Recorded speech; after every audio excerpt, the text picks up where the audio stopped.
Friends, कैसे हैं आप लोग। आज मैं आप लोगों को डिजिटल बोर्ड पे पढ़ाऊंगा। तो एक्चुअली हमें क्वेश्चन करने हैं नीट के आए हुए पुराने साल के क्वेश्चंस। तो इलेक्ट्रोस्टैटिक हमारा चल रहा है। इलेक्ट्रोस्टैटिक में कूलॉम्स लॉ, और कूलॉम्स लॉ के अंदर जो है वो हमने दो फॉर्मूले पढ़े हैं, 1/4πε0 Q1 Q2 bye are square, और एक पढ़ा है charge equal two plus minus any. बस ये दो फॉर्मूले पे बेस्ड ही सारे क्वेश्चंस कर रहे हैं और वेक्टर के नियम लगा रहे हैं। तो इसी पे बेस्ड आगे क्वेश्चंस कर रहे हैं। तो सबसे पहले मैं अपना चेहरा छोटा करके साइड में लगा लूं ताकि आपको स्क्रीन पूरा दिखे, और उसके बाद जो है वो हम चालू करेंगे नीट के आए हुए क्वेश्चंस। तो 2020 में तो कोई क्वेश्चन आया नहीं, आया है मतलब कूलॉम्स लॉ पे नहीं आया, इलेक्ट्रोस्टैटिक्स में से तो आया है। 2019 के क्वेश्चंस देखते हैं, ठीक है। तो 2019 के क्वेश्चन देखेंगे यहाँ पे अपन। चलिए, स्क्रीन पे आ रहा है आपके 2019 में आया हुआ क्वेश्चन, 1 करोड़ रुपए के लिए आपके सामने, ठीक है। चलिए देखिए, सबसे पहले क्या बोल रहा है, 2 point charges A and B having charges plus q and minus q respectively are placed at certain distance apart and force acting between them is F. If the charge is, if 25% of charge A is transferred to B, then the force between the charges will become. और question में options ये दिए हुए। एक बार question फिर से पढ़ ले, और अगर आपको बनता है तो आप पॉज दबा के सॉल्व कर सकते हो, ठीक है। मैं क्वेश्चन एक बार फिर से पढ़ रहा हूँ। 2 point charges A and B having charges plus q and minus q. Charge कितने, plus q and minus q, किसी दूरी पे रखे हुए हैं, और उनके बीच में जो फोर्स लग रहा है वो एफ। अब ए का 25% चार्ज बी पे ट्रांसफर कर दिया, तो बताओ कि दोनों के ऊपर अब कितना फोर्स लगेगा। इन चार ऑप्शंस में से दोनों के ऊपर अब कितना फोर्स लगेगा, ठीक है। तो सबसे पहले सॉल्यूशन देखें, इसका कैसे करेंगे हम। 2 पॉइंट चार्जेस, 2 पॉइंट चार्ज रखें, ठीक है। तो 2 पॉइंट चार्जेस रखे, एक चार्ज मान लो ये रखा है, दूसरा चार्ज ये रखा हुआ है। इनके बीच की दूरी उसने बोला है कि कुछ है, तो इनके बीच में मान लो यहाँ से यहाँ तक की दूरी है, तो इनके बीच की दूरी अपन मान लेते हैं कि d है, ठीक है। और पहला चार्ज q का है, दूसरा चार्ज कितने का है, माइनस q का। इनके बीच की दूरी कितनी है, d है। तो इनके बीच में जो फोर्स लगता है वो F लगता है। तो हमें ये पता है कि F होगा क्या, 1/4πε0 Q1 इंटू Q2, और Q1 Q2 लिखना नहीं, ठीक है, Q और Q ही लिखे रहने देना, और साइन भी मत यूज करना, अपॉन d स्क्वायर। इसका मतलब जो पहले फोर्स लग रहा था वो FQ² अपॉन d स्क्वायर लग रहा था। ये कब की बात है, ये केस 1 की बात है, जब अपन ने फर्स्ट केस पढ़ा था उसकी बात है, ठीक। अब केस 2 में क्या हुआ, केस 2 में क्या हुआ, तो केस 2 में उसने क्या बोला है कि जो है वो चार्ज ट्रांसफर किया, ठीक है। केस 1 में जैसा था वैसे ही है, लेकिन केस 2 में उसने क्या किया, 25% चार्ज ट्रांसफर किया। कितने परसेंट, 25%। किसको, charge of A is transferred to the charge B, यानी ए से बी पे 25% चार्ज ट्रांसफर हुआ, यानी कि इधर से किधर से, इधर से इधर ट्रांसफर हुआ। अब 25% का मतलब क्या होता है, तो किसी भी चीज का 25% निकालते हैं तो वो 1/4 हो जाता है, 1/4। तो जो अगर अपन Q का 25% निकालेंगे तो वो Q/4 हो जाएगा। Q/4 हो जाएगा, इसका मतलब क्या हुआ कि Q/4 चार्ज यहां से यहां ट्रांसफर हुआ। अब जब Q/4 यहां से यहां ट्रांसफर हुआ तो इसके पास Q/4 आ गया, और इसके पास से Q/4 कम हो गया। अब अगर इस पे के पास से Q/4 कम हो जाएगा तो ये हो जाएगा Q माइनस Q/4, यानी कि 3Q/4, ठीक है। तो पहले वाले पे चार्ज कितना आ गया, Q माइनस Q/4, इसका मतलब 3Q/4। ये किसके ऊपर आ गया, पहले वाले पे, क्योंकि उसने 25% चार्ज क्या है, दूसरे को दान में दे दिया। तो इसने 25% चार्ज दान में दे दिया, दानी था, दानवीर कर्ण था, तो 3Q/4 रह गया भाई इसके ऊपर, ठीक है। और जिसके ऊपर चार्ज दिया है वो पड़ोस में बैठा है, लेकिन प्रॉब्लम ये है कि उसका चार्ज माइनस में है। अब माइनस में जब चार्ज दोगे और ये चार्ज उसमें जाके जुड़ेगा तो उसके ऊपर कितना चार्ज आ जाएगा, तो सेकंड वाले पे जो चार्ज आएगा वो -Q तो था उसके पास पहले से, और तुमने उसमें Q/4 और जोड़ दिया, तो ये कितना बचा, 4 LCM आ गया, -4Q plus this is -3Q बचा। यही बात समझ में, एलसीएम ले लिया मैंने इसका 4, तो -4 प्लस क्यू -3q। तो इसके ऊपर जो दूसरा वाला आया है, इसके ऊपर कितना चार्ज आ जाएगा, इसके ऊपर चार्ज आ जाएगा -3q/4। और इनके बीच की दूरी का हमने कुछ नहीं किया, वो जो दूरी थी d, वो d की d है। तो अब वो ये बोल रहा है कि भाई नए केस में फोर्स कितना होगा, तो नए केस में फोर्स होगा F dash which is equal to 1/4πε0 Q1 Q2 upon R square. तो ये वाला Q1 है, ये वाला Q2 है, और साइन लेना नहीं है, और डिस्टेंस तो वही का वही है।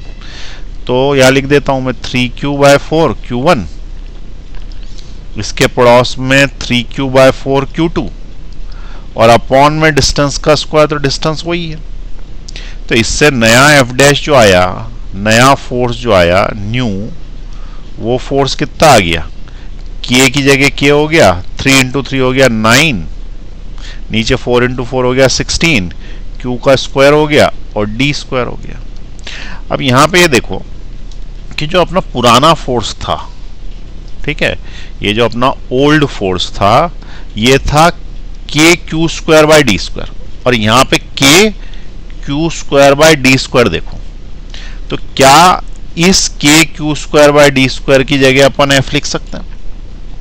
भाई F क्या है, F है KQ²/D², तो हम इस KQ²/D² की जगह F लिख सकते हैं। तो बचेगा क्या तुम्हारे पास, 9/16 बचेगा सिर्फ। तो F डैश जो है वो आएगा 9/16, और सब बचे हुए की जगह हमने F लिख दिया। तो इसका मतलब जो हमारा नया फोर्स है वो कितना हो गया, 9/16F। ठीक है, ये हमारा नया फोर्स आ गया। अब ये देखें कि 9/16F हमारे पास आंसर है क्या, तो हाँ हमारे पास आंसर है 9F/16, तो इट इज आंसर नंबर 2। ठीक है, तो ये नीट 2019 में आया हुआ क्वेश्चन है। अब आप इसे नोट कर लीजिए पूरा, पॉज का बटन दबाएं और पूरा यहां से यहां तक नोट कर ले। केस 1 केस 2 बनाया करो हमेशा जब भी वो ऐसा करता है। ठीक है, केस 1 देन केस 2 नोट कर लीजिए पूरा। अच्छा, अब मैं नीचे लूंगा तो फिर नीचे वाला हिस्सा भी लिखने में आ जाएगा। ठीक है, नीचे ले रहा हूं मैं, अब आप यहां से नोट कर लीजिए, पॉज का बटन दबाइए।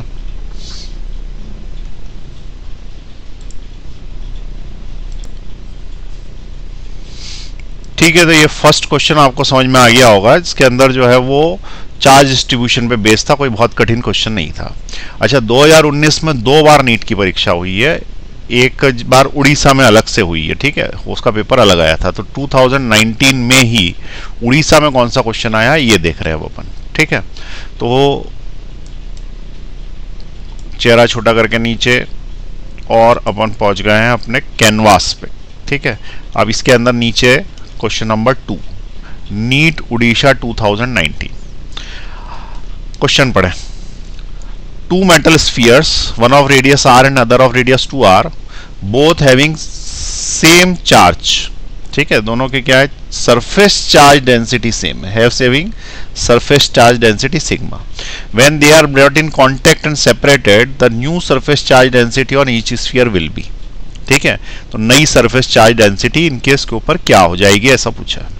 तो यदि आपसे बन रहा है तो आप इसको पॉज दबा दीजिए, और नहीं बन रहा तो कंसेप्ट देखिए। सबसे पहली चीज हमें इसको क्या करना पड़ेगा, सॉल्व करने के लिए एक कंसेप्ट सीखना पड़ेगा, और वो कंसेप्ट का है सरफेस चार्ज डेंसिटी का।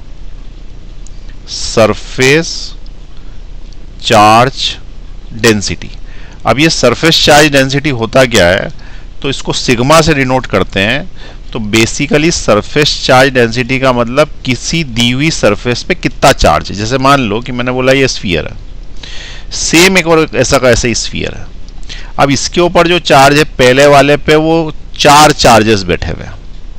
ठीक है, और दूसरे वाले पे जो है वो 4 तो बैठे ही हैं, इसके अलावा 4 और बैठे हुए हैं यहाँ पे। तो हम क्या बोलेंगे कि जो सेकेंड स्फीयर है उसकी surface charge density first sphere की सरफेस चार्ज डेंसिटी से ज्यादा है। क्या बोलेंगे कि सरफेस चार्ज डेंसिटी ज्यादा है। डेंसिटी का मतलब होता है घनत्व। ठीक है, हिंदी में इसको क्या बोलते हैं, घनत्व। घनत्व का मतलब होता है घना, घना का मतलब होता है डेंस। ठीक है, जैसे अपन बोलते हैं काले घने बाल, इसका मतलब कम जगह पे ज्यादा बाल। ठीक है।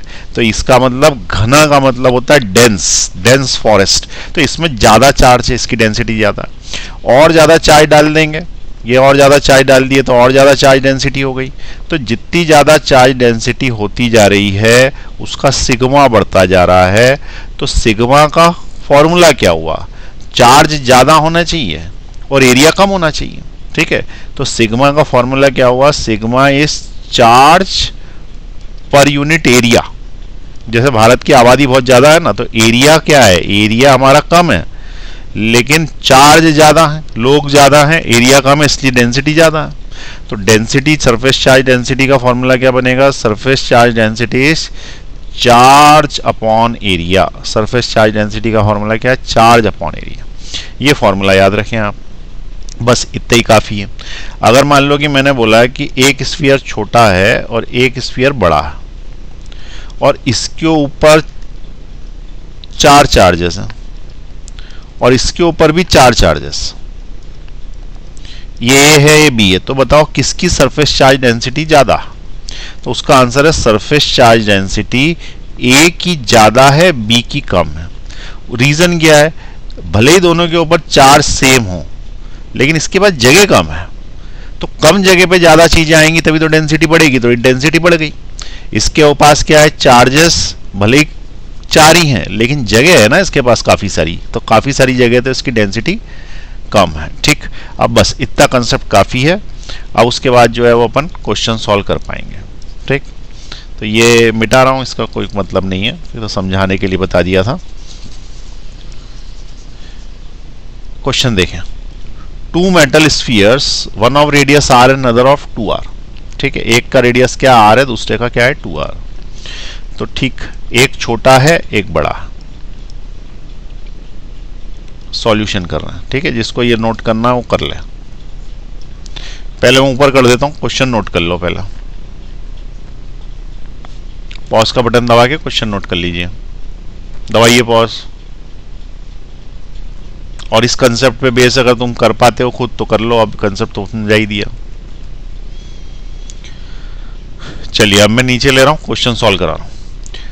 2 metal spheres, one of radius r and another of 2r, both having same charge density। ये बोल रहा है चार्ज डेंसिटी सेम है पर एक की रेडियस r है और दूसरे की रेडियस 2r। तो एक की रेडियस r है और दूसरे की रेडियस 2r है। अब मुझे बताओ कि अगर एक की रेडियस r है और दूसरे की 2r है तो सरफेस चार्ज डेंसिटी कैसे सेम हो जाएगी, तो किसके ऊपर ज्यादा चार्ज होगा। तो सीधी बात है कि सरफेस चार्ज डेंसिटी इसके बराबर करनी है। इसका मतलब फर्स्ट की, एक फर्स्ट को क्या ए बोला उसने, नहीं कुछ नाम नहीं दिया, तो अपन ए और बी बोल देते हैं। तो इसको बोल देते हैं कि ये ए है ये बी है। तो सरफेस चार्ज डेंसिटी ए की उतनी ही है जितनी की बी की है, ऐसा उसने दिया हुआ है। अब अगर दोनों बराबर दिए हैं तो दोनों के एरिया तो अलग अलग हैं। अब यहाँ देखो सरफेस चार्ज डेंसिटी में तो एरिया अलग अलग है लेकिन चार्जेस क्या हुए होंगे, तो बड़े पे ज्यादा चार्ज होंगे, छोटे पे कम चार्ज होंगे, तो सरफेस चार्ज डेंसिटी सेम हो गई होगी।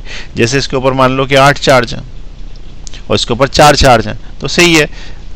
4 लोग r रेडियस में रहते हैं तो 8 लोग 2r रेडियस में रहते हैं, तो सरफेस चार्ज डेंसिटी बराबर हो गई ना, घनत्व तो बराबर हो गया, डेंसिटी सेम हो गई, ठीक है। एरिया बड़ा है तो लोग भी ज्यादा हैं, एरिया छोटा है तो लोग भी कम है, तो डेंसिटीज बराबर हो गई ना, एक तरफ एक जैसा हो गया, ठीक। तो यहां पर ने क्या बोला कि दोनों की सरफेस चार्ज डेंसिटी बराबर है। इसका मतलब क्या है, चार्ज पर यूनिट एरिया बराबर है, यानी कि इसका ए के लिए और ये का ये चार्ज पर यूनिट एरिया किसके लिए, बी के लिए बराबर है। अब एरिया का क्या है, ठीक है। तो एरिया का क्या है, तो पहले यहां पे एक और आगे पढ़ लें क्या बोल रहा है, have same charge density, now they are brought in contact, what is the new surface charge density as compared to old। as compared to old उनकी सरफेस चार्ज डेंसिटी क्या होगी। अगर दोनों की सरफेस चार्ज डेंसिटी सेम थी, तो surface charge density same थी पहले, और वो कितनी थी, तो इसने बोला कि sigma equal to sigma B की जगह सिग्मा ही बोल दो उसको, क्या बोल दो उसको, सिग्मा। तो ये पहले ऐसी थी। तो इससे ये पता पड़ जाएगा ना कि QA कितना था, QA, ये जो ए है इसको इधर ले जाओ तो QA आ जाएगा, और QB निकालना हो तो AB को इधर ले जाओ। तो हमने क्या बोला, we will find the charge on A. A पे अपन क्या करेंगे, चार्ज निकालेंगे। ए पे चार्ज निकालेंगे तो क्या आएगा, q A it is equal to sigma into area of A. आई बात समझ में? तो q A is equal to sigma area of A. तो एरिया ऑफ स्फीयर का फॉर्मूला क्या होता है, एरिया ऑफ स्फीयर का फॉर्मूला क्या होता है, surface area of sphere 4 pi are square. ठीक है, ये फॉर्मूला ना सरफेस एरिया ऑफ स्फीयर। तो ये एरिया ऑफ स्फीयर की जगह मैंने लिख दिया 4 pi are square.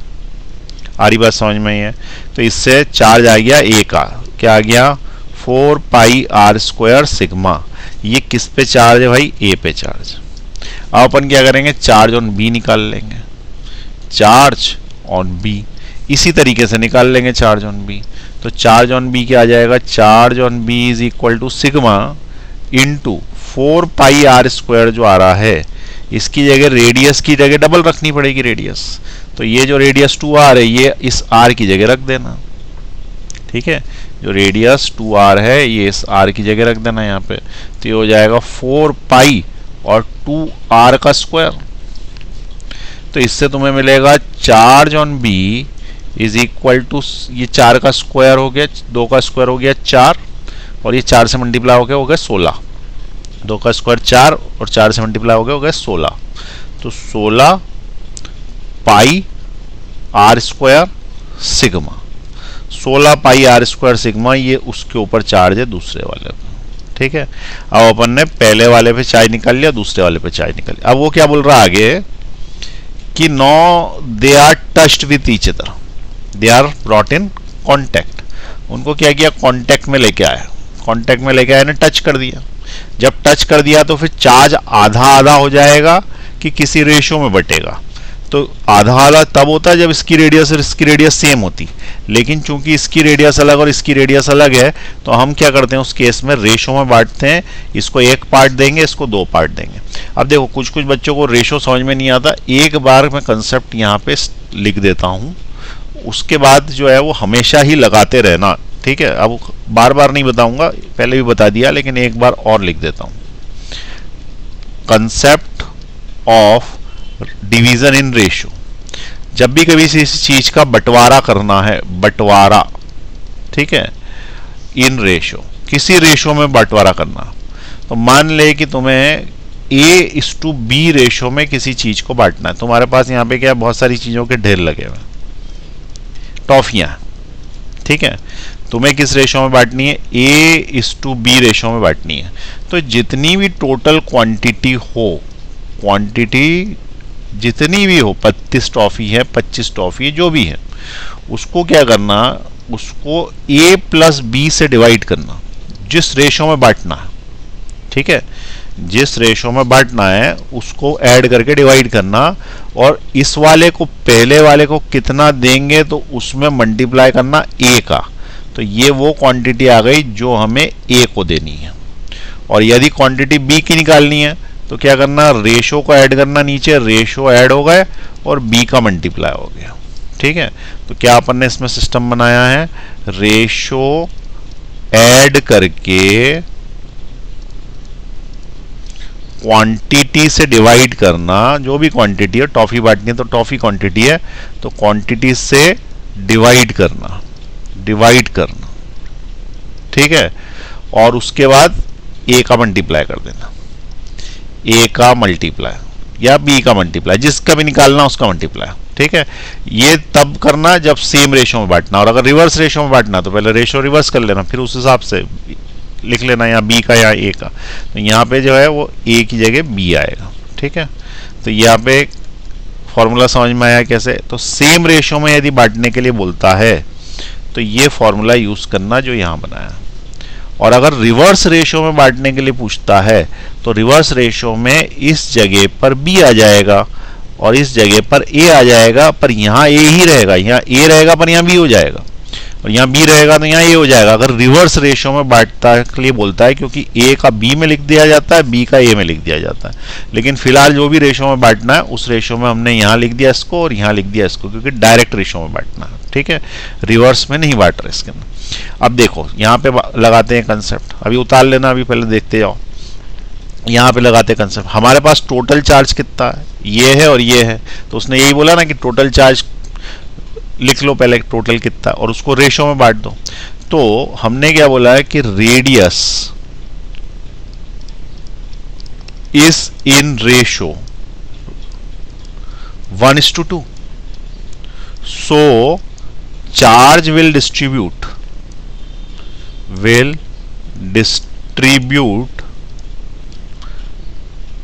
in ratio 1:2।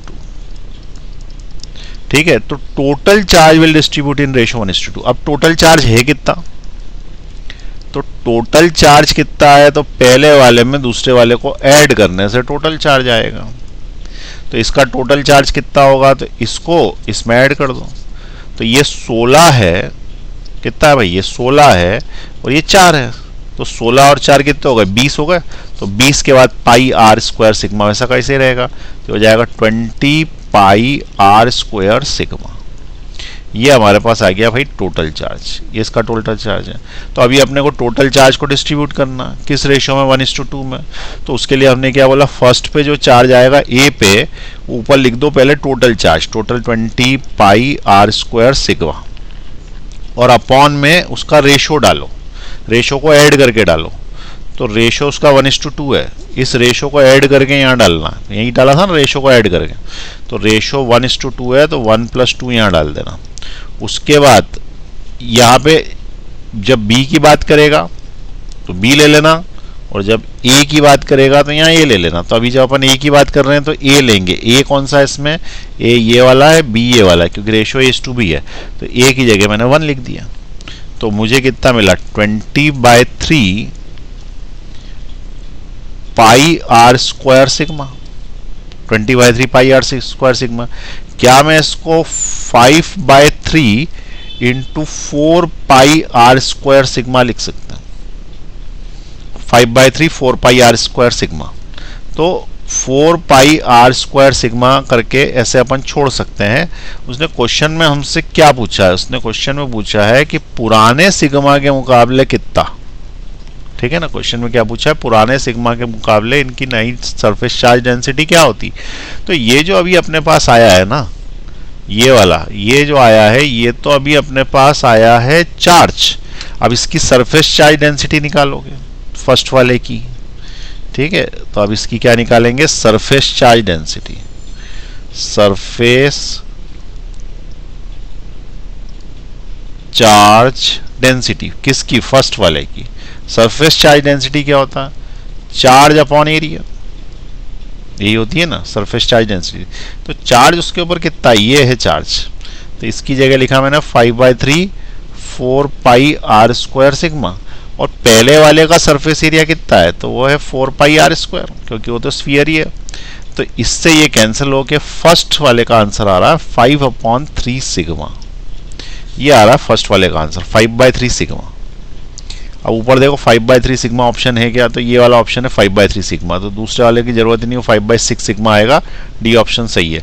लेकिन फिर भी मैं तुमको करके बता देता हूँ दूसरा वाला भी, ठीक है, चार्ज बी निकालने का तो वो बता देता हूँ। तो चार्ज ऑफ बी, ये पहले का निकाला है, दूसरे का निकाला, चार्ज ऑफ बी कितना होगा, तो total charge 20 pi are square sigma, upon में रेशो तो वही ऐड करेंगे 2 + 1 3, लेकिन अब की बार यहाँ पे जो 1 है उस 1 की जगह 2 का मल्टीप्लाई करेंगे, बी की बात कर रहे हैं अपन, तो 2 का मल्टीप्लाई कर देंगे, ये 2। अब इससे हमको क्या मिलेगा, 20 × 2 मिला ना, तो it is 40 pi are square sigma by 3, ये उसका चार्ज आया। अब अपन उसकी सरफेस चार्ज डेंसिटी निकालेंगे, तो surface charge density sigma dash, नई surface charge density is equal to charge per unit area. अब चार्ज आया कितना उसके ऊपर, 40 पाई आर स्क्वायर सिग्मा आया, और उसका एरिया तो बड़े वाले का एरिया तो 4 पाई 2 आर का होल स्क्वायर होगा ना, ये बड़े वाले का एरिया होगा। अब बड़े वाले का एरिया होगा तो इसको तुम कैंसिल आउट करो, तो कैंसिल आउट करो तो देखो नीचे 2 का 2 है, दिख रहा 2, ये वाला, ये 2 का स्क्वायर 4, और ये 4 कितने हो गए 16, और ऊपर हो गए 40।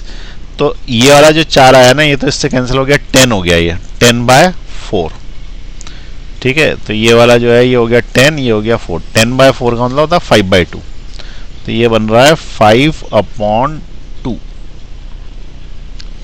ठीक है, तो ये सरफेस चार्ज डेंसिटी में देख लो क्या क्या कैंसिल होता है, तो पाई से पाई कैंसिल हो रहा है, एक आर स्क्वायर से ये वाला आर स्क्वायर कैंसिल हो जाएगा, और ये हो गया 40 और नीचे हो गया 16, तो 40/16 इज 5/2, और यहाँ पे बचा सिग्मा।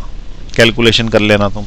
40 बाय, देखो कैलकुलेशन साइड में करके बता देता हूँ, 40 डिवाइडेड बाय 4 इंटू 4, ये 2, ये से 10 बार कैंसिल, ये 2 और ये 5 बार कैंसिल, तो 5/2 आ रहा, तो 5/2 सिग्मा आएगा दूसरे वाले का आंसर। तो ये दूसरे वाले का आंसर है, ये पहले वाले का, तो 5/3 पहला है और ये वाला दूसरा है, तो it is sigma of 2 dash, it is sigma of 1 dash, dash है ना नहीं, तो 5/2, तो 5/3 कॉमा 5/2 आंसर आएगा इसका। 5/3 कॉमा 5/2, एक मिनट रुको, लास्ट 5/3 तो आया, 5/2 तो ऑप्शन ही नहीं है, फिर कैलकुलेशन चेक कर लो एक बार। ठीक है, यहाँ पे जो है इस तरफ जो कैलकुलेशन की है एक बार ढंग से चेक कर लें उसको, कैलकुलेशन मिस्टेक हो जाती है कभी कभी।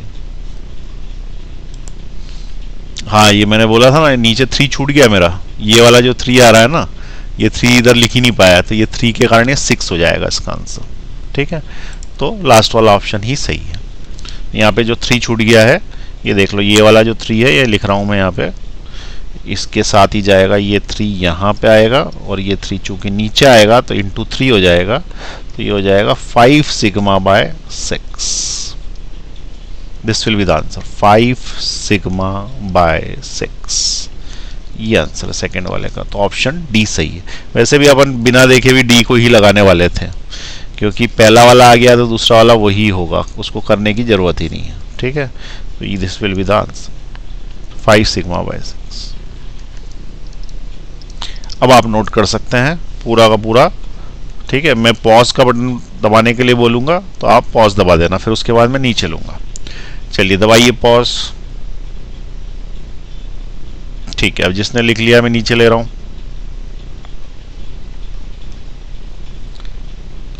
अब दबाइए पॉज,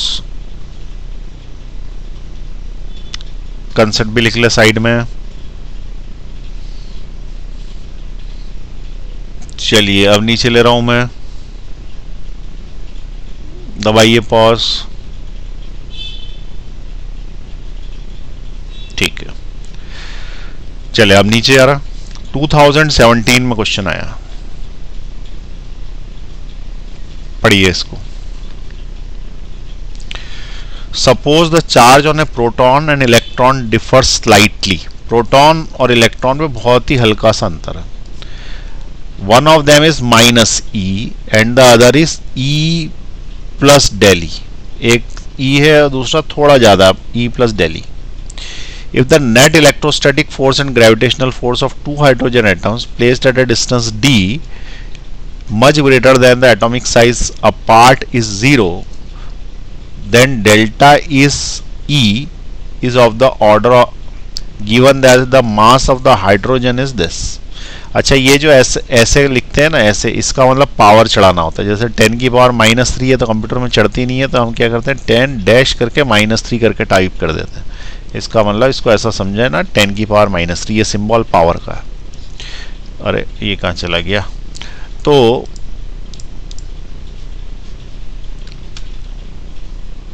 ये अब मिटेगा नहीं शायद, क्योंकि ये मिटाएंगे तो पूरा मिट जाएगा। चलो कोई बात नहीं। आप सुने, ये क्वेश्चन आपको करना है, आप इसको नोट कर लें पॉज दबा के, और उसके बाद बताइए।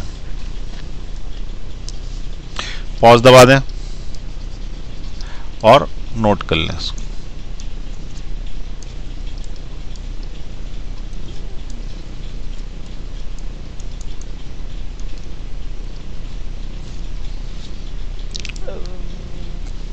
दबा दिया पॉज।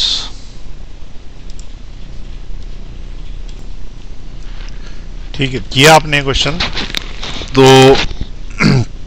देखें इसके अंदर सॉल्व करके बता रहा हूं मैं। सबसे पहली चीज ये बोलना क्या चाह रहा है, तो ये बोल रहा है कि एक प्रोटॉन और इलेक्ट्रॉन में हल्का सा अंतर है चार्ज में। तो जनरली तो अपन एक ही मान लेते हैं, पर ये बोल रहा है कि है थोड़ा सा, और हाइड्रोजन एटम की बात कर रहा है कुछ, तो 2 हाइड्रोजन एटम है। तो पहले तो 2 हाइड्रोजन एटम बना लें, ये एक हाइड्रोजन एटम, ये दूसरा हाइड्रोजन एटम, और इनके बीच की जो दूरी है वो बोल रहा है कि d है, तो इनके बीच की दूरी d है। अब एटम बोल रहा है हाइड्रोजन, तो उसके अंदर न्यूक्लियस भी होगा, ठीक है, और उसके आसपास जो है वो इलेक्ट्रॉन घूम रहे होंगे। तो हमको ये पता है कि एक ही इलेक्ट्रॉन घूमता है और न्यूट्रॉन एक रहता, प्रोटॉन रहता अंदर प्लस का और इधर माइनस का, तो इसके पास भी प्रोटॉन प्लस का है, यहाँ पे इलेक्ट्रॉन क्या है, माइनस का है, और इनके बीच की कुछ दूरी है, तो उसका कोई मतलब नहीं। अब बोलता है कि जो चार्ज है प्रोटॉन पे, ठीक है, वो है E प्लस डेल्टा ई। ये ऐसा क्यों पता पड़ा हमको, क्योंकि इसका पॉजिटिव चार्ज है, और दूसरे वाले का जो चार्ज है इलेक्ट्रॉन पे जो चार्ज है वो है माइनस का E। इसका मतलब टोटल चार्ज एटम पे कितना, ठीक है, एटम पर टोटल चार्ज कितना है, तो इनको ऐड करेंगे तो सीधी बात है इससे इस कट जाएगा, तो एटम के ऊपर जो चार्ज आएगा वो आएगा डेल्टा ई प्लस में। तो इसके ऊपर जो चार्ज है वो है डेल्टा ई प्लस में, और इसके ऊपर जो चार्ज है वो भी डेल्टा ई प्लस में। अब इन चार्ज के कारण क्या होगा कि ये एक दूसरे को रिपेल करेंगे, इसके पास भी पॉजिटिव चार्ज, इसके पास भी पॉजिटिव चार्ज, तो एक दूसरे को रिपेल करेंगे, ये इधर धक्का देगा, इधर धक्का देगा। इसका मतलब इलेक्ट्रोस्टैटिक फोर्स जो है वो किस डायरेक्शन में लगेगा, तो इलेक्ट्रोस्टैटिक फोर्स जो है वो इस तरफ लगेगा, ठीक है, इलेक्ट्रोस्टैटिक फोर्स किस तरफ लगेगा, इस तरफ। तो ये मैंने बोल दिया इलेक्ट्रोस्टैटिक फोर्स है। उस वाले पे किधर लगेगा, तो उस वाले पे इधर लगेगा, ये इलेक्ट्रोस्टैटिक फोर्स इसका। अब उसके बाद क्या बोल रहा है कि the net electrostatic force and gravitational force. इसका मतलब इलेक्ट्रोस्टैटिक फोर्स और ग्रेविटेशनल फोर्स का नेट जो है वो दोनों के बीच में 0 है, 0, ये लिखा हुआ 0, ठीक है, दोनों के बीच में 0 है। तो ग्रेविटेशनल फोर्स किधर लगेगा, तो ग्रेविटेशनल फोर्स तो इस साइड लगता, ठीक है, इनके ऊपर जो ग्रेविटेशनल फोर्स लगेगा वो इस साइड लगेगा। तो जब ग्रेविटेशनल फोर्स और इसका नेट 0 है, इसका मतलब इसने इसको कैंसिल आउट कर दिया होगा। तो हम ऐसा बोल सकते हैं ना कि नेट फोर्स 0 है, ठीक है, हम क्या बोल देंगे कि नेट फोर्स 0 है। इसके नीचे सॉल्व कर रहा हूं, तो हमने क्या बोला कि नेट फोर्स 0 है, इसका मतलब ग्रेविटेशनल फोर्स ही इलेक्ट्रोस्टैटिक के बराबर है। ग्रेविटेशनल फोर्स का फॉर्मूला होता है capital G mass of 1 mass of 2 upon r square, और इसका फॉर्मूला होता है 1/4 pi epsilon naught charge of 1 charge of 2 upon r square. ये दोनों अपन ने बराबर कर दिए, किसको बराबर कर दिया भाई, ग्रेविटेशनल को इलेक्ट्रोस्टैटिक के बराबर कर दिया। तो फॉर्मूला क्या बना, ग्रेविटेशन का ये और इलेक्ट्रोस्टैटिक का ये। तो ग्रेविटेशनल फोर्स का आर स्क्वायर इलेक्ट्रोस्टैटिक के आर स्क्वायर से कैंसिल आउट हो जाएगा, तो ये कैंसिल आउट कर दिए। ठीक, पूछा क्या है उसने कि दोनों पे चार्ज क्या है, ठीक है, डेल्टा ई का ऑर्डर क्या है, डेल्टा ई का, ठीक है। तो डेल्टा ई का ऑर्डर कैसे निकलेगा, तो ये जो चार्ज इसकी जगह डेल्टा ई डालूंगा मैं। तो पहले मैंने लिखा capital G mass of first mass of second, और दोनों के मास तो सेम ही है ना, तो मास ऑफ फर्स्ट और mass of second is equal to 1/4 pi epsilon naught, charge पहले का डेल्टा क्यू और दूसरे का भी चार्ज डेल्टा क्यू, इसलिए उसका स्क्वायर दोनों का। तो यहाँ पे आ गया capital G M square which is equal to 1/4 pi epsilon naught और डेल्टा क्यू का स्क्वायर। अब इसको इधर ले जाओ, क्रॉस मल्टीप्लाई कर दो, इसको इधर ले जाओ, तो क्रॉस मल्टीप्लाई कर दो तो क्या बनेगा, capital G M square into 1/4 pi epsilon 0 की वैल्यू ही डाल सकते हैं अपन चाहे तो, ठीक है। तो यहाँ वैल्यू डाल देता हूँ मैं, जी की वैल्यू डालो 6.67 10⁻11 इंटू मास, ये मास है, मास उसने दिया है, ठीक है, ये मास दे रखा उसने, मास ऑफ द प्रोटॉन 1.67 10⁻27। तो ये मास की जगह मैं यहाँ पे डाल दूंगा 1.67 10⁻27 और उसका हो गया square which is equal to, अब बताओ 1/4 पाई एप्सिलॉन 0 पूरे की जगह क्या लिखा जा सकता है, 9 इंटू 10⁻9 और डेल्टा क्यू का स्क्वायर, और डेल्टा क्यू का स्क्वायर की ही वैल्यू निकालनी है, ठीक है। इधर ले ले कैलकुलेशन, तो it is 6.67 into 10⁻11 into 1.67 into 10 की पावर -27 इंटू 1.67 10 की पावर -27, तुमसे बोल रहा हूँ कि 7 छूट गया, छूट भी जाए तो कोई फर्क नहीं पड़ता, अपॉन में 9 into 10 to the power 9 which is equal to delta Q का स्क्वायर। अब देखो ये कैलकुलेशन नहीं करने अपने को इतने लंबे चौड़े, उसने सिर्फ ऑर्डर पूछा है, ऑर्डर ने पीछे पीछे के नंबर पूछे कि 10 की पावर बता दो बस, तो 10 की पावर बता दो, इसीलिए बोल रहा था, छूट भी गया तो कोई फर्क नहीं पड़ता। तो ये वाले को मैं थोड़ी देर के लिए इसके आगे वाले नहीं ले रहा, सिर्फ 10 की पावर्स ले रहा हूँ, 10 की पावर्स, ठीक है। तो 10 की पावर्स की कैलकुलेट कर लो कितनी है, तो 10 की पावर है -11 -27 -27 और नीचे से 9 ऊपर गए तो माइनस के 9, सब माइनस में ही चला गया। तो 10 की पावर, अब ये जुड़ जाएंगे क्योंकि सब माइनस है, तो ये होगा 20 और 20 40 47 प्लस 27 74 हो रहा है माइनस के, और ये आ रहा है डेल्टा क्यू का स्क्वायर, और आगे कुछ और नंबर आ रहा होगा उससे कुछ मतलब नहीं। अगर तुम डेल्टा क्यू निकालोगे तो आगे का नंबर का रूट लग जाएगा, लेकिन उससे हमें कोई मतलब नहीं, और जब इसका रूट निकलेगा तो ये पावर आधी हो जाएगी, तो 74 डिवाइडेड बाई 2 हो जाएगी पावर, तो ये हो जाएगा 3 टाइम्स और ये 7 37 हो जाएगा -37। तो यही इसका ऑर्डर आ गया है, ये 10 की पावर -37। ऑप्शन दूर दूर होते हैं हमेशा, तो जो सबसे सही लगे वो लगा देना। तो यहाँ 10 की पावर -37 सबसे सही लग रहा है, तो ये वाला आंसर हो, आगे का नंबर उसने पूछा ही नहीं था, ठीक है। चलिए अब नोट कर लीजिए, पॉज का बटन दबाएं, नोट कर लें, दबाइए पॉज, नीचे ले रहा हूं मैं, दबाइए पॉज,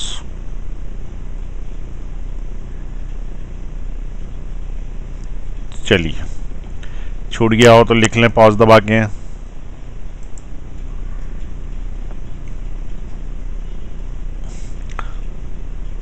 तो ये समझ में आया आपको, कैलकुलेशन में ज़्यादा उलझने की ज़रूरत नहीं है, ये जो पावर्स हैं सिर्फ इतना ही पूछा है, बस उतने पे ही काम चल जाएगा आपका, ठीक है ना। तो कैलकुलेशंस के चक्कर में नहीं उलझना है। चलिए अब उसके बाद नेक्स्ट क्वेश्चन देखें, ये भी नीट में आया हुआ है पुराने किसी साल में, तो क्वेश्चन जो है वो तुम्हारे स्क्रीन पे आएगा, ट्राई तुम्हें करना है पॉज दबा के, और हो जाए तो बहुत अच्छी बात है, पर क्वेश्चन थोड़ा कठिन है, ठीक है। दिख रहा है ये, देखिए क्वेश्चन में समझा देता हूं पहले क्या है।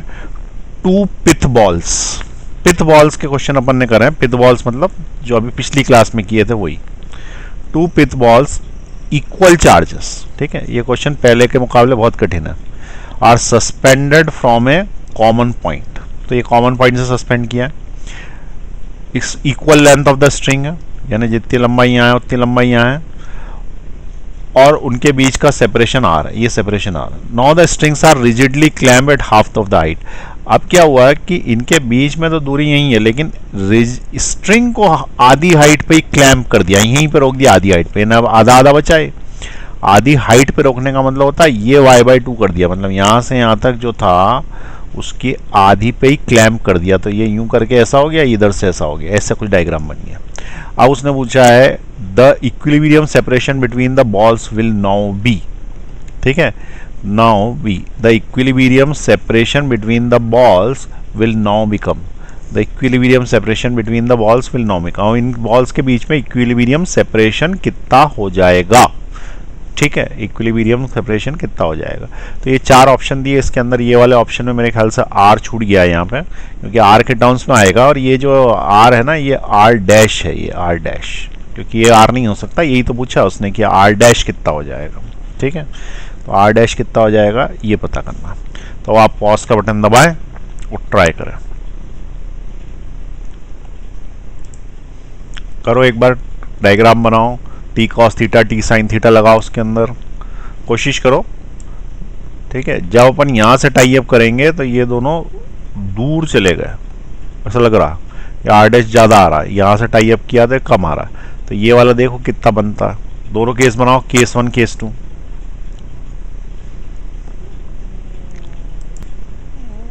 करा कुछ, देखो फर्स्ट केस तो तुम्हें आता ही है, सेकंड केस में ही थोड़ा दिमाग लगाना, फर्स्ट केस तो अभी पढ़ाया पिछली क्लास में ही। तो देखें सेकंड केस, पहले फर्स्ट केस करा रहा हूं मैं, फिर सेकंड केस। उसी के बेसिस पे हमने क्या बोल दिया कि मान लो कि इनके बीच का एंगल थीटा है, ठीक है। नॉस्टो स्ट्रिंग्स आर प्राइमरी, तो इसके बीच का जो एंगल है वो कितना है, सपोज इट इज थीटा।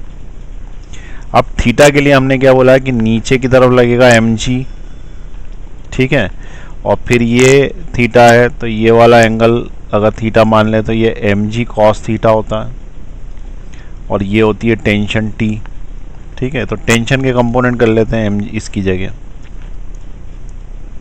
तो टेंशन के कंपोनेंट कर लें, थोड़ा पीछे जाना पड़ेगा। mg cos थीटा के कंपोनेंट्स मत करो, टेंशन के कंपोनेंट्स कर लो, ये छोड़ रहा हूँ मैं। टेंशन के कंपोनेंट एक इधर हो गया t cos थीटा, और इधर वाला कितना हो गया t sin थीटा, और इधर साइड क्या हो गया f इलेक्ट्रोस्टैटिक लग गया।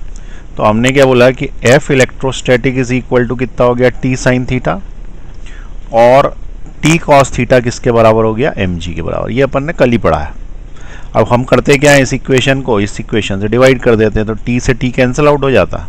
Sign theta by cos theta क्या आ जाता है, tan theta, which is equal to f electrostatic upon mg। ये तो फॉर्मूला भी याद हो गया होगा, वैल्यू रख दो, ठीक है, वैल्यू रखो, टेन थीटा की वैल्यू रखो। तो ट्राइंगल के अंदर टेन थीटा देखो पहले तो, ठीक है। तो ट्राइंगल तुम्हारा कैसा बन रहा है, ये ट्राइंगल है तुम्हारा, इसके अंदर टेन थीटा की वैल्यू देखें तो थीटा तुम्हारा इस साइड है, यहाँ से यहाँ तक r/2 है, और ये वाला y है। ये समझ में आ रही बात। केस 1 चल रहा है, फर्स्ट केस ही देखना है, दूसरा केस नहीं देखना। केस 1 में किस ट्राइंगल को कंसीडर किया मैंने, इसको, यही ट्राइंगल उठा के यहाँ बनाया।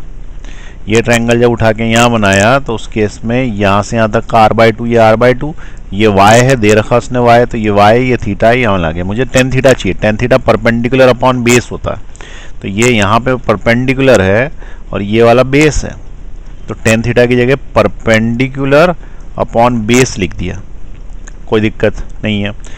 इलेक्ट्रोस्टैटिक फोर्स होता है 1/4πε0 Q1 Q2 upon R square, तो आर स्क्वायर की जगह आर स्क्वायर अपॉन में गया और नीचे आ गया mg। यहाँ तक समझ में आई बात। तो r/2/y की वैल्यू kq²/r² mg होगी, ठीक है। इसको तुम अभी चाहो तो इक्वेशन बना के छोड़ दो, इसको ऐसा का ऐसे ही लिख देता हूं मैं, ऐसा का ऐसा, और इसको मैं इक्वेशन बना के छोड़ देता हूं। दिस इज इक्वेशन नंबर 1, ठीक है, इसको इक्वेशन नंबर 1 करके छोड़ रहा हूं। अब देखो केस 2 यहीं पे बना देते हैं साइड में, इस साइड, यहां थोड़ी जगह दिख रही है, तो केस 2 जो बना रहे हैं, लाइन खींच दें थोड़ी जगह मिल जाए। तो केस 2 में यहाँ पे देखो, ये फॉर्मूला जो मैंने बनाया ना यहाँ पे, ये फॉर्मूला यदि याद रखोगे तो क्वेश्चन जल्दी होगा। अब यहाँ पे जो एंगल बनेगा वो थीटा डैश होगा, ये एंगल क्या होगा, थीटा डैश होगा।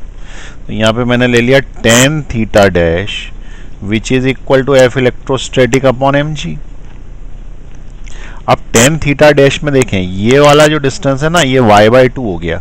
तो इसका जब तुम ट्रायंगल बनाओगे तो ये जब ट्रायंगल, अरे सर्कल कहाँ से बन गई, तो ये जो ट्रायंगल बनाओगे यहाँ पे ऐसा और ऐसा, तो उस केस में यहाँ से लेके यहाँ तक y/2 लेना पड़ेगा, और ये वाला तुम्हारा क्या होगा, थीटा डैश। लेकिन ये वाला डिस्टेंस होगा r'/2, क्योंकि मैंने r' करा दिया इसको, ये r' है, तो ये वाला डिस्टेंस क्या होगा, r'/2। अब इस टेन थीटा की जगह डालो, तो ये वाला परपेंडिकुलर है और ये वाला बेस है, तो tan theta is equal to perpendicular upon base which is equal to f electrostatic. f electrostatic is equal to kq² upon r², लेकिन r की जगह यहाँ हो जाएगा r' इंटू mg, वैसा का वैसे ही। दिस इज इक्वेशन नंबर 2, ये बन गई है इक्वेशन नंबर 2, ठीक। अब ध्यान से देखें, 2 और 1 में से हमें सॉल्यूशन निकालना है। 2 और 1 में से सॉल्यूशन क्या निकालना है कि हमारा जो नया सेपरेशन आया है r' वो कितना आया है r के टर्म्स में, ये निकालना है हमारा आंसर। क्योंकि सारे के सारे आर के टर्म्स में दे रखे हैं। यहाँ पे एक उसने छापा नहीं है, आर होगा या फिर ये 2 नहीं होगा, शायद आर होगा। वो आंसर देखेंगे क्या आ रहा है, उससे पता पड़ जाएगा। अब क्या करूँ बताओ, 2 और 1 का क्या करूँ। ये वाली जो इक्वेशन आई है ये 2 है और ये वाली 1 है, और ये वाली इक्वेशन इसके पड़ोस में जो लिखी हुई है ये 2 है। इसमें क्या करूँ, तो इसको इससे डिवाइड कर दो। ठीक है, पहले तो क्या करो, 2 से 2 कैंसिल आउट कर दो। अब इसको इससे डिवाइड कर दो, किसी को भी किसी से भी कर दो। 1 को 2 से डिवाइड करो, इस इक्वेशन को, इस इक्वेशन से। अब देखो 1 कैसे लिख रहा हूं मैं, ध्यान से देखना, r/2y, ये 1 है। और जब मैं डिवाइड करूंगा इससे तो r नीचे और y ऊपर। जब भी डिवाइड करने का बोले ना तो उल्टा करके मल्टीप्लाई किया करो, उल्टा करके मल्टीप्लाई किया करो। ठीक है, तो ये r/y है ना, तो इसका उल्टा आएगा y/r मल्टीप्लाई कर दिया, विच इज इक्वल टू, ये सब ऐसा कैसे ही रहेगा, kq²/r²mg। अब उसने बोला इसको डिवाइड करना है तो इसको उल्टा कर दो, पलटा दो, ऊपर वाला नीचे, नीचे वाला ऊपर, और मल्टीप्लाई कर दो यहाँ पर। ठीक है, तो मल्टीप्लाई करना आसान रहता है, तो हम मल्टीप्लाई करेंगे पलटा के, r' का square into mg upon kq²। ठीक है, अब इसमें कुछ कैंसिल आउट हो जाएगा, kq² पूरे kq² से कैंसिल, mg पूरे mg से कैंसिल, y वाला y से कैंसिल, r वाला r से कैंसिल। बचा क्या तुम्हारे पास इस साइड, 1/2 बचा, ये 2 बच गया ना। इधर साइड क्या बचा भाई, ये r² बचा इधर साइड, तो इट विल बी 1/r²। ठीक है, इधर क्या बचा है, r' स्क्वायर। अच्छा एक मिनट, ये r' था, ये r' था, ये कटेगा नहीं। ठीक है, ये r' नहीं कटेगा, बचा हुआ सब ऐसा का वैसा ही। तो ये वाला r ही लिखे रहने दो, और ये वाला r' था, मैंने r समझ के काट दिया, r' था, उसको r' ही रहने दो। तो ये दोनों नहीं कटे, तो इसको लिख देते हैं r/r' इज इक्वल टू 1/, यहाँ बचा है r², और एक ये 2 बच गया यहाँ पे, ये 2 इंटू r' का स्क्वायर। ठीक, क्रॉस मल्टीप्लाई कर दो, ये ऊपर है, अपॉन 1 कर देता हूँ, क्रॉस मल्टीप्लाई कर दो, ये दोनों यूं जाएंगे और ये वाला उधर जाएगा, तो हो जाएगा r into r² which is equal to 2r' into r' का स्क्वायर। r इंटू r² हो जाएगा r³ which is equal to 2 into r' का क्यूब। इसका मतलब r' का क्यूब बराबर है r³ अपॉन 2। अब दोनों तरफ क्यूब रूट ले लो, क्यूब रूट ले लो दोनों तरफ। क्यूब रूट का मतलब होता है 1/3 लिख देना, तो 1/3 लिख देने से ये 1/3 हो जाएगा, ये 1/3, ये 1/3, तो 1/3 होगा तो r' ही हो जाएगा, ये r ही हो जाएगा, और ये 2 की पावर 1/3 हो जाएगा। ठीक है, कितना हो जाएगा, 2 की पावर 1/3। इस तरीके से इसकी वैल्यू 2 की पावर 1/3 आएगी, तो अपन 2 की पावर 1/3 इसके अंदर, एक मिनट, कोई कैलकुलेशन में कुछ गड़बड़ तो नहीं करिए, चेक कर लें, ऑप्शन जरूर देख रहे हैं, उससे अंदाज लग जाता है कि हम सही कर रहे हैं कि गलत कर रहे हैं। तो ऑप्शन के अंदर, हाँ, तो हमारा आंसर सही है, r 2 की पावर 1/3। अब ऊपर देखो क्या कर दिया इसने, ऊपर जो ऑप्शंस दिए है ना उसमें थोड़ा सा टाइप करने में मिस्टेक हुई है। ये इसका ऑप्शन ऐसा नहीं है, ये वाला, ये ऑप्शन है r/√2, और ये 3 छोटा सा है यहाँ पे। जब भी 3 छोटा सा होता है इसका मतलब पावर 1/3 होती है, तो इसका मतलब r/2 की पावर, ये 1/3 पावर है। तो ये इस तरीके का, ये जो हमारा आंसर आ रहा है ना, इसको, ये 3 को यहाँ से काट के यहाँ लिखना पड़ेगा छोटा सा, और ये 2 भी यहाँ से काट के यहाँ लिखना पड़ेगा, इस तरीके से चेंज करना है। पर आंसर चूंकि ये वाला है तो बचे हुए ऑप्शन चेंज करने की जरूरत नहीं। तो ये r का क्यूब रूट है 2 का, तो ये r का क्यूब रूट है 2 का। तो इसकी अगली स्टेप में हम इसको ऐसा लिख सकते हैं, r2 क्यूब रूट 3, ये इसका आंसर होगा। क्लियर हुई बात, तो ये r' निकल गया हमारा। चलिए देखिए, नोट कर लीजिए। अब मैं पॉज का बटन दबाने के लिए बोलूंगा, ठीक है, तो तुम नोट कर लेना उसको। चलिए पॉज का बटन दबाइए, ये ऑप्शन सुधार लेना, नीचे ले रहा हूं मैं। पॉज का बटन दबाइए, 1 पहले लिखना फिर ऊपर से 2 लिखना है ना, ये 2 ऊपर का 2 है, यहां से पॉज का बटन दबा लो, वापस नीचे ले रहा हूं। 1 डिवाइडेड बाय 2 ये कैलकुलेशन है, बस हो गया ये। अब मैं नीचे जा रहा हूं अगले क्वेश्चन पे।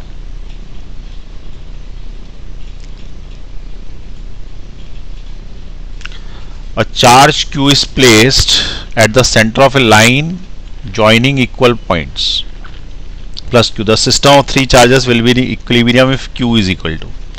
देखें इधर भी अपन ने किया, a charge Q is placed at the center of a line joining. तो एक लाइन है, charge Q is placed at the center. छोटा Q को कहाँ रखा हुआ है? सेंटर पे। तो छोटा Q को सेंटर पे रखा हुआ है, तो ये सेंटर पे छोटा Q रखा हुआ है, और उधर साइड और इधर साइड प्लस Q और प्लस Q रखे हुए हैं, प्लस Q और प्लस Q, और यहां से यहां तक बिल्कुल ही आधा डिस्टेंस है, यहां से यहां तक का डिस्टेंस d है, और ये डिस्टेंस हाफ d/2 d/2। अब क्या बोल रहा है? 3 charges will be in equilibrium is Q। Okay, 3 charges का मतलब क्या? चार्ज इक्विलिब्रियम कि सिस्टम इक्विलिब्रियम? तो उसका आंसर है सिस्टम इक्विलिब्रियम, ठीक है, क्योंकि तीनों की बात कर रहा है ना, पापा मम्मी बच्चा, याद आया? तीनों की बात कर रहा है, तो सिर्फ बच्चे की बात नहीं कर रहा, पापा को भी इक्विलिब्रियम में लेना, मम्मी को भी इक्विलिब्रियम में लेना। तो उसको कैसे कराया था? तुम लोग कर सकते हो उसको सॉल्व, तो दबा दो पॉज का बटन और सॉल्व कर लो। चलिए अब मैं कर रहा हूं। हमने क्या बोला कि अभी इसके ऊपर नेट फोर्स 0 कर दो, मम्मी चार्ज पे एफ नेट इसके ऊपर 0 कर दो। तो इसके ऊपर कौन कौन चार्ज लगाएगा, फोर्स लगाएगा? एक इसके और इसके बीच का पहले फोर्स निकलेगा, और वो इसके और इसके बीच के फोर्स को कैंसिल आउट करेगा। तो इसके और इसके बीच का फोर्स निकाल लो, तो force 1 is equal to force 2। तो पहले मैं इन दोनों के बीच का फोर्स निकाल रहा हूं, तो डिस्टेंस d/2 रखूंगा, फिर मैं इन दोनों के बीच का फोर्स निकालूंगा तो डिस्टेंस d रखूंगा, दूर दूर वालों का, ठीक है। तो डिस्टेंस क्या रखूंगा? d। इनके बीच में क्या रखा मैंने? d/2। तो फोर्स का फॉर्मूला मैंने लिखा 1/4πε0 capital Q small q upon d/2 का whole square which is equal to, अब दूर दूर वालों के लिए, इसके और इसके लिए, तो 1/4πε0 capital Q upon distance d का स्क्वायर। अब देखिए 1/4πε0 1/4πε0 से कैंसिल, Q से Q कैंसिल, अब ये बचा Q अपॉन D और चला गया 4 ऊपर, which is equal to Q upon D square, ये भी स्क्वायर है। अब ये दोनों कैंसिल आउट हो गए, तो स्मॉल q की वैल्यू पूछी थी इन्होंने, तो स्मॉल q आ गया q/4। अब q/4 तो आ गया, तो क्या इसका कुछ भी चार्ज का साइन रख सकते हैं कि प्लस या माइनस में से कोई चार्ज का साइन निश्चित है? तो उसके लिए मैंने तुम्हें बताया था कि ये जो चार्ज होगा, ये चार्ज को माइनस रखना पड़ेगा, नहीं तो ये वाला चार्ज भाग जाएगा। तो हमें इसको क्या रखना पड़ेगा? निगेटिव। तो ये वाला चार्ज निगेटिव आएगा, तो फाइनल आंसर तुम्हारा क्या आएगा? -q/4। -q/4 क्यों? क्योंकि अगर ये निगेटिव होगा तभी तो ये इसको खींचेगा, बच्चा जब खींचेगा और पापा धक्का मारेगा तो मम्मी कर रह जाएगी ना इक्विलिब्रियम में, यही समझाया था ना। इसलिए इसका चार्ज का साइन क्या होना चाहिए? माइनस होना चाहिए, इसलिए आंसर क्या आएगा? इसका बी आएगा। ये भी करा बिल्कुल जस्ट क्वेश्चन, ठीक है ना। नोट कर लें इसको, पॉज का बटन दबा के।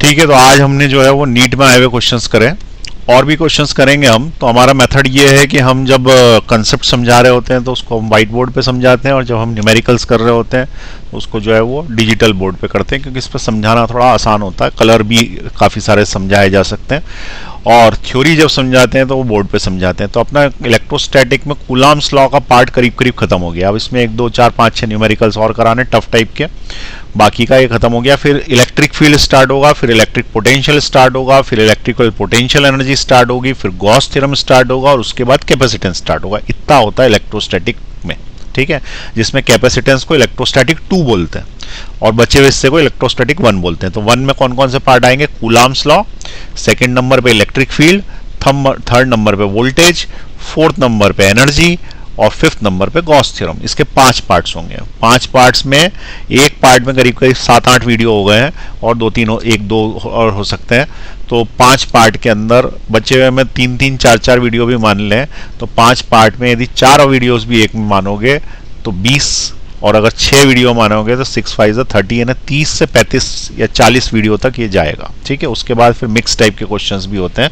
तो उसके बाद करीब करीब 40 तक जाना चाहिए। ठीक है, तो अब आप लोग जो है वो इसके साथ साथ तैयारी करें और न्यूमेरिकल सॉल्व करना चालू कर दें। एक शीट मैंने दी है, वो शीट सॉल्व कर लें और वो शीट के जो क्वेश्चन में कोई डाउट हो तो मुझसे पूछें। ठीक है, चलिए मेरा नंबर बता देता हूं मैं, आप व्हाट्सएप कर सकते हैं 9827060324। मेरा नाम है शिरीष भटनागर। ठीक है, नंबर लिख देता हूं मैं 9827060324। सिर्फ व्हाट्सएप करें, कॉल ना करें, क्योंकि मैं वीडियो बना रहा होता हूं, बीच में डिस्टरबेंस होता। शिरीष भटनागर। ठीक है, यूट्यूब पे मेरा चैनल है यस फिजिक्स के नाम से। चलिए नेक्स्ट क्लास में मिलेंगे।